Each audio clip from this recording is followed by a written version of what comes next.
আমি এই কথাটা শেখ হাসিনার মুখ থেকে শুনে সত্যিকার অর্থে অবাক হয়ে গেলাম। উনি আমাকে একটা কথা বলেছেন। আমি একদিন বলছিলাম যে নেত্রী, আমি তো গান করি, আমি গান করে পয়সা কামাই করি, এইটা দিয়ে আমি অনেক খরচ করে যে কিছু করব এটা আমি করতে পারি না।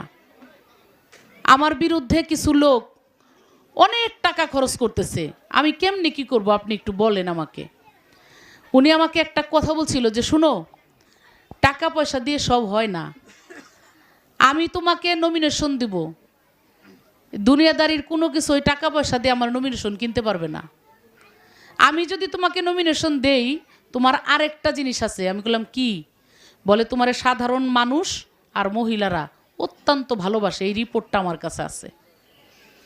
সাধারণ মানুষ যাকে ভালোবাসে তার এত টাকার দরকার হয় না। আমি নমিনেশন দেবো, তারা ভোট দিব, তাহলে আর লাগবে কি বলো?